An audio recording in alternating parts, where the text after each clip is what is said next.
साथियों नमस्कार, मैं अच्छेलाल सरोज जनजागरण चैनल में आप सभी का स्वागत करता हूं।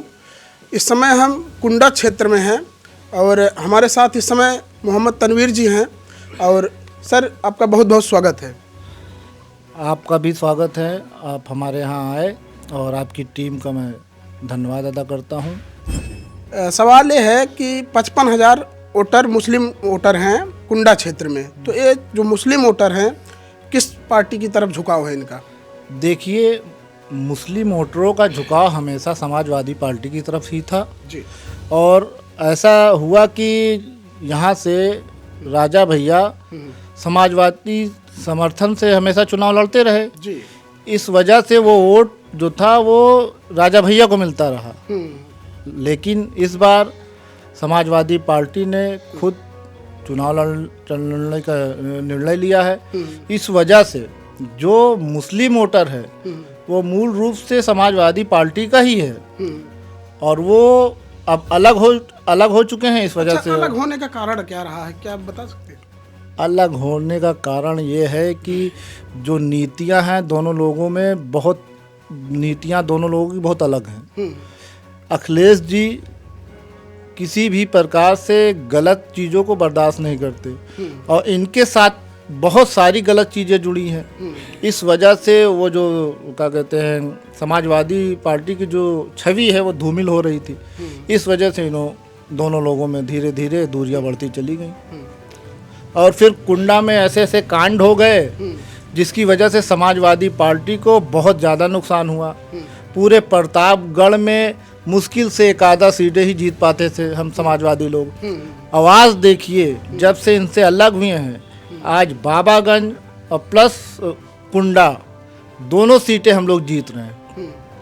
बाबागंज का कम से कम 25 से 28 हज़ार मुस्लिम वोटर और कुंडा का 55,000 मुस्लिम वोटर वो वापस समाजवादी पार्टी में आ चुका है। इस वजह से ये कहना कि मुस्लिम समाज किसको वोट करता था, मुस्लिम समाज सिर्फ और सिर्फ समाजवादी का है और रहेगा। जैसा कि दावा करते हैं बहुजन समाज पार्टी के लोग कि मुस्लिम हमारे साथ हैं, इस पर क्या कहना चाहेंगे? देखिए, मुस्लिम था कभी जहाँ समझता था मुसलमान वहाँ बहुजन समाजवादी पार्टी को वोट करता था। लेकिन आप आपके बयान देखिए श्री मायावती जी के, वो बिल्कुल बीजेपी की भाषा बोल रही है। मुसलमान समझ चुका है वो ना ओवैसी को वोट देगा और ना मायावती जी को देगा, वो सिर्फ समाजवादी की तरफ ही मुड़ गया है।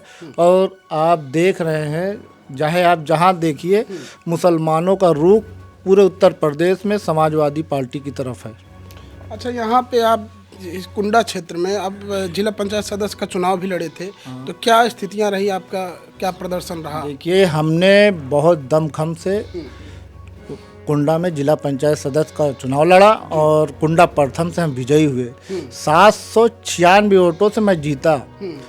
हमने वोटिंग कराई, हमने गिनती करा ली, सब कुछ करा लिया। लेकिन जब प्रमाण पत्र लेने की बारी आई तो माननीय राजा भैया जी ने डीएम साहब से मिलके हमारा प्रमाण पत्र हमें लेने नहीं दिया। अब पूरा जग जाहिर है कि कौन जीता, बच्चा बच्चा जानता है कि कौन जीता था। क्या कहते हैं, जिला पंचायत प्रथम कुंडा से।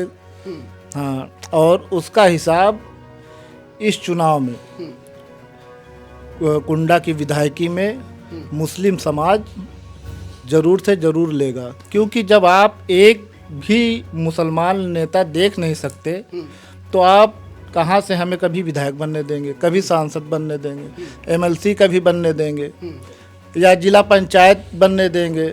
जब आप हमें बनने ही नहीं देंगे तो हमें खुद खड़ा होना पड़ेगा। आवाज़ हमको अपनी ताकत को जानना होगा। हम 55,000 वोटर हैं। हम मुसलमानों को अब महसूस होने लगा है कि 55,000 वोटर की ताकत क्या होती है। और अभी तक तो ज़्यादातर मोहम्मदन ये जानते ही नहीं थे कि हमारी ताकत क्या है। 55,000 वोटर हैं, ये जानते ही नहीं थे। इस बार सबको पता चल गया है कि हमारे पास 55,000 वोटर हैं और हम समाजवादी पार्टी के साथ हैं। अच्छा, जो आपने अभी मुस्लिम वर्ग की बात की कि 55,000 वोटर हैं, सभी तो देंगे नहीं कि समाजवादी पार्टी को वोट दे दें। तो क्या नीतियां हैं समाजवादी पार्टी को कि जो मुस्लिम वर्ग हैं या दलित वर्ग है, ओबीसी वर्ग है, क्यों वोट देना चाहिए समाजवादी पार्टी को? देखिए, समाजवादी पार्टी सर्व समाज की पार्टी है। जी। ना वो हिंदू की है, ना मुस्लिम की है, ना सिख की, ना ईसाई की। ये सर्व समाज की पार्टी है, ये पूरे समाज को लेकर चलती है।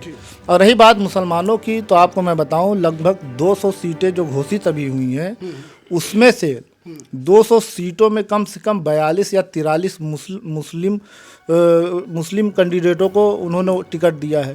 तो आप सोचिए, 200 में से 43 देने का मतलब है कि 400 में करीब 80 सीटें। अब इससे ज़्यादा क्या लेगा मुसलमान? अब आप मेहनत कीजिए। समाजवादी पार्टी की नीतियाँ क्या है? समाजवादी पार्टी की नीति ये है कि श्री अखिलेश यादव जी जानते हैं कि इन 5 सालों में नोटबंदी और क्या कहते हैं जो कोरोना, इन सब आपदाओं में आज यूपी के लोग बहुत परेशान हैं। वो इन सब चीज़ों को ध्यान में रख के वो चाहते हैं कि 5 साल जब इनको बिजली फ्री मिलेगी तो ये अपने छोटे छोटे कारखाने, किसान अपने खेतों में बिजली फ्री होने पे क्या कहते हैं सिंचाई फ्री रहेगी। और जब बिजली फ्री रहेगी तो छोटे छोटे कारखाने भी लगा सकता है और उसे बिल नहीं देना पड़ेगा, तो उसे एक राहत मिलेगी। मान लीजिए अगर हर महीने 500 रुपये भी बिजली के हिसाब से होता है तो 12 महीने में 6-7 हज़ार 8 हज़ार उसका बच जाएगा।